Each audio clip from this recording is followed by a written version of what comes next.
दोस्तों, हमारी auction strategy series के थर्ड वीडियो में हम मुंबई इंडियंस टीम की कैसी ऑक्शन स्ट्रेटेजी होने वाली है इस पे अपने ओपिनियन देंगे। एंड गाइस जानेंगे एमआई किन प्लेयर्स को टारगेट करेगी और एंड में क्या उन टारगेट्स के अकॉर्डिंग एक 11 बन रही है उस पर भी गाइस अपनी नज़र दौड़ाएंगे। तो ये वीडियो गाइस एंड तक जरूर देखिए और ऐसी आईपीएल रिलेटेड और वीडियोस के लिए आप मेरे चैनल को भी सब्सक्राइब कर सकते हो। तो गाइस सबसे पहले हम एमआई के रिटेंशंस पे अपनी नज़र डालते हैं। तो एमआई ने गाइस टोटल 5 प्लेयर्स को रिटेन किया है, जिसमें उन्होंने जसप्रीत बुमराह को 18 सीआर में रिटेन किया है, सूर्य कुमार यादव और हार्दिक पांड्या दोनों को 16.35 सीआर ईच में रिटेन किया है, रोहित शर्मा को गाइस 16.30 सीआर में रिटेन किया है और तिलक वर्मा को उन्होंने 8 करोड़ में रिटेन किया है। अब गाइस पर्स की बात करें तो इन रिटेंशंस के बाद उनका 45 करोड़ का पर्स अवेलेबल है और एक आरटीएम कार्ड भी उनके पास अवेलेबल है। लेकिन गाइज वो जो एक आरटीएम कार्ड है वो सिर्फ अनकैप प्लेयर पे ही लगा सकते हैं। अब गाइज एमआई को 45 सीआर के छोटे पर्स छोटे बजट में 13 से 14 प्लेयर्स को यहाँ पे बाय करना है। तो यहाँ पे गाइज पर्स कम है एमआई के पास, तो इनको बहुत श्रूड तरीके से अपनी ऑक्शन स्ट्रेटेजी यहाँ पे प्लान करनी होगी। अब गाइज बात करते हैं कि एमआई की रिक्वायरमेंट क्या है ऑक्शन में। उसके लिए पहले अभी हमें इनकी जो ये 5 रिटेंशंस के बाद 11 बन रही है उस पर नज़र डालनी होगी। उसके बाद गाइज हमें अंदाजा हो जाएगा कि कौन कौन से एरियाज ऐसे हैं जिनको इनको स्ट्रेंथन करना है मेगा ऑक्शन में। तो गाइज अभी फिलहाल आप इनकी 11 देखते हैं तो नंबर 1 ओपनिंग स्पॉट में तो रोहित शर्मा है, लेकिन उनके साथ जो दूसरे ओपनर वाला स्लॉट है वो खाली है गाइज। वहाँ पे ईशान किशन को रिलीज कर दिया गया है, तो वहाँ पे एमआई को ओपनर चाहिए और साथ में वो ओपनर प्लस कीपर हो तो और बेनिफिशियल होगा। नंबर 3 में गाइज सूर्य कुमार यादव है, नंबर 4 में तिलक वर्मा है और नंबर 5 में है हार्दिक पांड्या। अब गाइज नंबर 6 उनका खाली है, वहाँ पे गाइज उनको एक मिडिल ऑर्डर बैट्समैन चाहिए और एक ऐसा बैट्समैन जो फिनिश भी कर सके, यानी कि आप कह सकते हैं उनको एक फिनिशर की जरूरत है। नंबर 7 भी गाइज खाली है, वहाँ पे उनको एक ऑलराउंडर चाहिए। वहीं गाइज नंबर 8 और नंबर 9 स्पॉट भी खाली है। इन 2 स्पॉट में एक स्पॉट में उनको एक टॉप स्पिनर चाहिए, दूसरे स्पॉट में गाइज उनको चाहिए एक फॉरनर पेसर। नंबर 10 में गाइज जसप्रीत बुमराह है और नंबर 11 भी उनका खाली है, जहाँ पे वो एक और इंडियन पेसर को टारगेट कर सकते हैं। इसके अलावा गाइज जो 12th मैन यानी कि जो इम्पैक्ट सब होगा वो भी अभी खाली है, बट वहाँ पे उसके बारे में आगे बात करते हैं वहाँ पे किस प्लेयर्स को टारगेट करने वाले हैं। तो गाइज यहाँ पे इस 11 को देख के अभी फिलहाल ये पता चला है कि उनको अभी टोटल 6 स्पॉट तो हर हाल में स्ट्रेंथन करने हैं, जिसमें उनको क्वालिटी प्लेयर्स लेने हैं। उसके अलावा भी गाइज कुछ उनको 5-6 और जो बैकअप प्लेयर्स है उनकी तरफ जाना है। अब गाइज वो अपना जो 45 सीआर का बजट है उसको इस अलग अलग स्पॉट में जो प्लेयर्स को बाय करना है, स्ट्रेंथन करने हैं स्पॉट्स, उसमें कैसा डिस्ट्रीब्यूट करेंगे इनकी बात करते हैं। तो गाइज जो ओपनिंग स्पॉट होगा उसके लिए मेरे अकॉर्डिंग गाइज ये बहुत ज़्यादा नहीं 4 से 6 सीआर का यहाँ पे बजट जो है डिस्ट्रीब्यूट या उसके लिए साइड कर सकते हैं, क्योंकि गाइज रूमर्स ऐसे भी हैं कि या फैंस द्वारा डिमांड किया जा रहा है कि बटलर, सॉल्ट जो बड़े बड़े हैफ्टी जो प्राइस में आएंगे, जो हाई ऑन डिमांड ओपनर है उनको टारगेट किया जाए। बट मुझे नहीं लगता गाइज इतने बड़े ओपनर्स के लिए एमआई जाने वाली है, क्योंकि बजट अलाउ नहीं करता। अगर वहीं पे बटलर, सॉल्ट इन पे ही 10 सीआर से ऊपर चले गए तो फिर यहाँ पे और एरियाज आपको स्ट्रेंथन करना टफ हो जाएगा। इसलिए मुझे जो लगता है ओपनिंग स्पॉट के लिए गाइज ये ज़्यादा से ज़्यादा 4 से 6 सीआर के आसपास का बजट खर्च कर सकते हैं। वहीं गाइज जो लोअर मिडिल ऑर्डर या वो फिनिशर वाला रोल है उसके लिए मेरे अकॉर्डिंग एक अच्छा खासा अमाउंट खर्च करेंगे। वहाँ पे टिम डेविड रिलीज हो चुके हैं, तो आई थिंक उनसे अपग्रेड ही चाह रहे होंगे। तो आई थिंक गाइज वो वाले स्पॉट को स्ट्रेंथन करने के लिए 8 से 10 सीआर का जो बजट है उसको खर्च कर सकते हैं। वहीं गाइज ऑलराउंडर में जा सकते हैं ज़्यादा से ज़्यादा 3 से 4 सीआर में, इससे ज़्यादा मुझे नहीं लगता ऑलराउंड डिपार्टमेंट में जाने वाले हैं। स्पिनर डिपार्टमेंट में गाइज वैसे इनको क्वालिटी स्पिनर की जरूरत है, बट यहाँ भी बहुत ज़्यादा नहीं जाएंगे। मुझे लगता है 5-6 सीआर में इनको एक अच्छा क्वालिटी स्पिनर मिल जाएगा। अब गाइज जो ओवरसीज पेसर वाला स्पॉट है वहाँ पे भी मुझे लगता है कि 4 से 6 सीआर के बीच में ओवरसीज पेसर के लिए जाएंगे। वैसे गाइज एमआई फैंस डिमांड कर रहे हैं ट्रेंट बोल्ट की, बट मुझे नहीं लगता ट्रेंट बोल्ट बहुत ईजी होगा उनको बाय करना, क्योंकि एक तो उनके लिए कंपटीशन बहुत हाई है और मुझे लगता है गाइज वो 9-10 सीआर या उससे भी ऊपर जा सकते हैं। तो इस वजह से मुझे नहीं लगता गाइज एमआई ट्रेंट बोल्ट के लिए जाएगी, क्योंकि और टीम्स जिनके पास बजट ज़्यादा है वो डेफिनेटली ऑल आउट यहाँ पे बोल्ट के लिए जाएगी। और दूसरा शायद बोल्ट की एज भी उतनी नहीं रही है, तो इस वजह से मुझे गाइज जहाँ तक मेरा मानना है कि शायद ट्रेंट बोल्ट के लिए स्टार्ट में तो बीट करे बट बाद में पीछे हट जाएंगे और ये शायद ट्रेंट बोल्ट के लिए ना जाए। तो मुझे जहाँ तक लगता है ओवरसीज जो पेसर है वहाँ पे ज़्यादा से ज़्यादा 4 से 6 सीआर का यहाँ पे खर्चा कर सकते हैं। इसके अलावा गाइज ये इंडियन पेसर में 5 से 7 सीआर का लगभग खर्चा कर सकते हैं। क्वालिटी इंडियन पेसर उतने में आ सकता है। इसके अलावा गाइज ये जो बैकअप है उसके लिए 4-5 सीआर बचेगा। हाँ, बीच में मैं आरटीएम का बताना भूल गया था, आरटीएम भी अवेलेबल है और मुझे लगता है 3 से 4 सीआर में अपने आरटीएम वाले प्लेयर को ही बाय कर लेंगे। अब गाइज हम नजर डाल लेते हैं टारगेटेड प्लेयर पे कि किस एरिया के लिए किस प्लेयर को ये टारगेट करने वाले हैं। और सबसे पहले गाइज हम आरटीएम से स्टार्ट कर लेते हैं कि जो आरटीएम एक इनके पास बचे है जो अनकैप प्लेयर पे लगाना है वो ये किस प्लेयर पे लगा सकते हैं और कितना बजट वहाँ पे खर्च हो सकता है। तो गाइज मुझे लगता है आरटीएम के लिए ज़्यादा से ज़्यादा 2 से 4 सीआर का ही खर्चा कर सकते हैं, इससे बहुत ज़्यादा ऊपर ये नहीं जाने वाले। और आरटीएम के लिए गाइज जो इनका प्राइमरी टारगेट हो सकता है वो मेरे अकॉर्डिंग मिडिल ऑर्डर बैट्समैन निहाल वडेरा हो सकते हैं। इसके अलावा गाइज अगर उनको नहीं लेते तो और टारगेट्स में नमन धीर हो सकते हैं, वो भी एक अच्छे बैट्समैन है, लास्ट सीजन अच्छा किया था। अगर गाइज बैट्समैन में इनको आरटीएम नहीं लगाना तो बॉलर में यहाँ पे अंशुल कंबोज हो सकते हैं और दूसरा टारगेट गाइज हो सकते हैं आकाश मडवाल।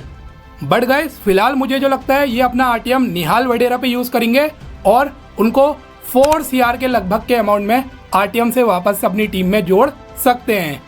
अब गाइज बात करते हैं ओपनिंग स्पॉट की, जहाँ पे इनको रोहित शर्मा के पार्टनर की जरूरत है और उस स्पॉट के लिए गाइज मेरे अकॉर्डिंग ये 4 से 6 सीआर का खर्चा कर सकते हैं। तो अगर ओपनिंग स्पॉट्स में इनके टारगेटेड प्लेयर देखे जाए तो मेरे अकॉर्डिंग गाइज क्विंटन डिकॉक इनका एक टॉप टारगेट हो सकते हैं। इसके अलावा साउथ अफ्रीका के रियान रिकल्टन ये भी गाइज इनका टारगेट हो सकते हैं और साथ में गाइज बेस्ट और गुरबाज ये दोनों भी इनका टारगेट होंगे। और बेस्ट और गुरबाज तो गाइज जिस भी टीम को कम बजट में ओपनर चाहिए साथ में वो विकेट कीपर हो तो वो डेफिनेटली उस टीम का टारगेट होने वाले हैं। अब गाइज डिकॉक का आपको पता ही है, बहुत एक्सपीरियंस प्लेयर है, फॉर्मर एमआई प्लेयर है, विकेट कीपर अच्छे हैं। रिकल्टन गाइज ये एक यंग प्लेयर है और अभी आप जो इंडिया साउथ अफ्रीका की सीरीज चल रही है T20 उसमें भी साउथ अफ्रीका के लिए ओपनिंग कर रहे हैं, साथ में विकेट कीपर हैं। और जो ऐसे T20 हुआ था वहाँ पे एमआई की दूसरी टीम है एमआई केप टाउन उनके लिए खेलते हैं और if I am not wrong वहाँ ऐसे T20 में अभी ये रिसेंटली टॉप स्कोरर भी रहे थे जो उनका लास्ट सीजन रहा था। तो रिकल्टन भी एक बहुत अटैकिंग बैट्समैन है, साथ में गाइस बेस्टो गुरबाज दोनों ही अटैकिंग बैट्समैन और आप जानते हैं दोनों ही अच्छे विकेट कीपर हैं। अब फिलहाल गाइस मुझे लगता है इन चारों में एमआई डिकॉक या रिकल्टन में किसी एक को 5.5 सीआर के अमाउंट में बाय या टारगेट कर सकती है। अब गाइस बात करते हैं वो लोअर मिडिल ऑर्डर या वो फिनिशर वाले रोल के लिए किस प्लेयर को टारगेट करेंगे। और गाइस इस फिनिशर वाले रोल के लिए जो इनका टॉप टारगेट मेरे अकॉर्डिंग होगा वो होगा लियाम लिविंगस्टन के अलावा गाइस ये ग्लेन फिलिप्स को टारगेट कर सकते हैं। इसके अलावा टिम डेविड को चाहे तो ये दोबारा से बाय कर सकते हैं और साथ ही गाइस एक और टारगेट यहाँ पे सैम करन भी होने वाले हैं। अब मुझे जो लगता है गाइस ये लियाम लिविंगस्टन को यहाँ पे बाय कर सकते हैं और मेरे अकॉर्डिंग 9 सीआर के आसपास के अमाउंट में लिविंगस्टन के साथ जा सकते हैं। और लिविंगस्टन गाइस एक तो बैट्समैन भी अच्छे हैं, रिसेंटली बहुत अच्छी फॉर्म में भी चल रहे हैं, फिनिशिंग एबिलिटी भी अच्छी है, वर्सेटाइल है, ऊपर भी खेल सकते हैं। साथ में गाइस वो एक्स्ट्रा क्या है बाकियों से स्पिन बॉलिंग का भी एडवांटेज देते हैं, तो उनकी लेग स्पिन काफी ज्यादा हैंडी एमआई के लिए साबित हो सकती है। नेक्स्ट गाइस बात कर लेते हैं ऑलराउंड सेक्शन की, जहाँ पे 3 से 4 सीआर के आसपास एक ऑलराउंडर देखेंगे मार्केट में। तो उस एरिया के लिए गाइस जो इनके टारगेट हो सकते हैं उसमें गाइस शर्फेन रदरफोर्ड एक टारगेट हो सकते हैं, रोमेरियो शेफर्ड जो लास्ट ईयर भी इनकी टीम में थे उनको ये दोबारा बाय कर सकते हैं, वो भी एक टारगेट हो सकते हैं। इसके अलावा गाइस वेस्ट इंडीज के रोमवेन पावेल और साथ में अफगानिस्तान के जो उमर जाई हैं, ये जो 4 प्लेयर्स है ऑलराउंड स्पॉट के लिए उनका टारगेट हो सकते हैं। अब गाइस मुझे यहाँ पे लगता है ये रोमेरियो शेफर्ड को 4 सीआर में वापस से यहाँ पे बाय कर सकते हैं। लास्ट ईयर भी उन्होंने मुंबई इंडियंस के लिए बैट और बॉल दोनों डिपार्टमेंट में अच्छा किया था, बैटिंग में बड़ी बड़ी हिट्स लगाते थे, तो आई थिंक ये यहाँ पे रोमेरियो शेफर्ड को वापस से 4 सीआर में अमाउंट में बाय कर सकते हैं। अब गाइस बात करते हैं क्वालिटी स्पिनर जो इनको एक चाहिए, उस एरिया को स्ट्रेंथन करने के लिए 5 से 6 सीआर का खर्चा कर सकते हैं। और उस स्पिनर वाले स्पॉट के लिए जो इनके टारगेट्स हो सकते हैं गाइस उसमें हसरंगा हो सकते हैं, यूजी चहल हो सकते हैं, एडम जम्पा हो सकते हैं और चौथे टारगेट हो सकते हैं राहुल चहर। चारों ही टॉप क्वालिटी स्पिनर्स हैं। इसमें जो हसरंगा है वो अच्छे स्पिनर तो है ही, साथ में गाइस वो एक टॉप क्वालिटी बैटिंग का भी एडवांटेज देते हैं। लास्ट 2 ईयर में उनकी बैटिंग बहुत इंप्रूव हो चुकी है। बाकी चहल आप जानते हैं टॉप क्लास विकेट टेकर है, आईपीएल में बहुत विकेट चटकाते हैं, हर कंडीशन में विकेट लेते हैं। जम्पा भी गाइस एक टॉप क्लास स्पिनर है और राहुल चहर भी गाइस अच्छे स्पिनर्स में काउंट होते हैं। अब फिलहाल गाइस मुझे जो लगता है वैसे चहल के पीछे जाएंगे, लेकिन चहल को और भी टीम्स खासतौर पे आरसीबी बुरी तरह से उनके पीछे जाने वाली है, तो शायद चहल थोड़ा ऊपर निकल जाए, 6-7 के क्या भरोसा 8-9 तक भी पहुंच जाए।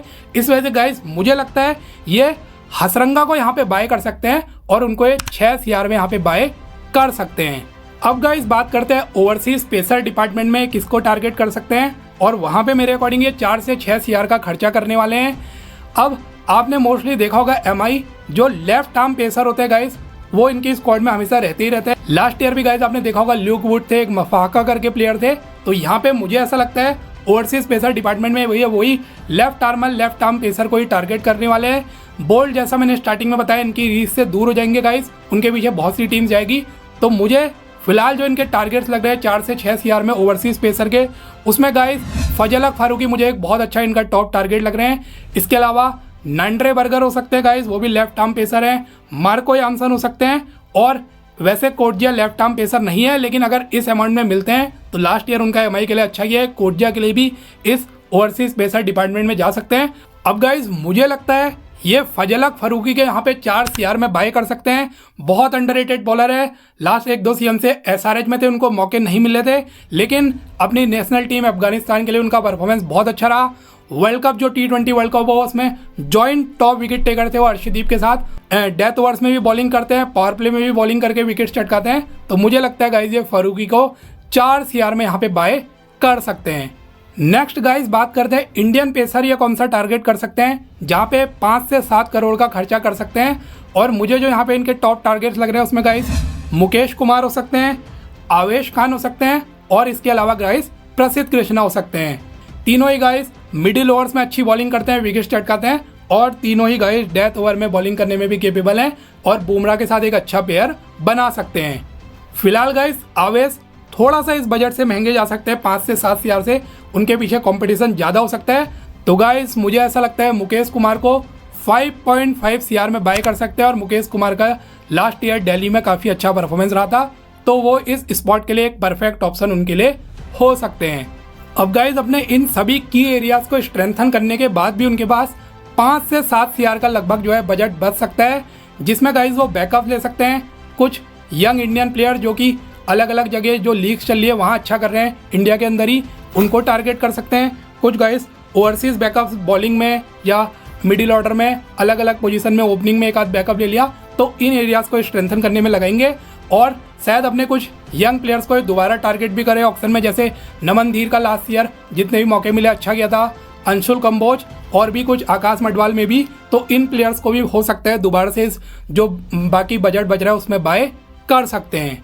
अब गाइज इन सभी टारगेट्स को बाय करने के बाद जो इनकी 11 है वो कैसी बनती हुई नजर आ रही है, तो गाइज यहाँ पे ओपनिंग में रोहित शर्मा ही होने वाले हैं। उनके साथ गाइज मैंने जिनको रखा है या तो क्विंटन डिकॉक होंगे या रैन रिकल्टन होंगे, और इन दोनों में से गाइज किसी एक को मेरे अकॉर्डिंग 5.5 CR में बाय कर सकते हैं। नंबर 3 में गाइज सूर्य कुमार यादव होने वाले हैं, नंबर 4 में तिलक वर्मा, और नंबर 5 में इनके कैप्टन हार्दिक पांड्या।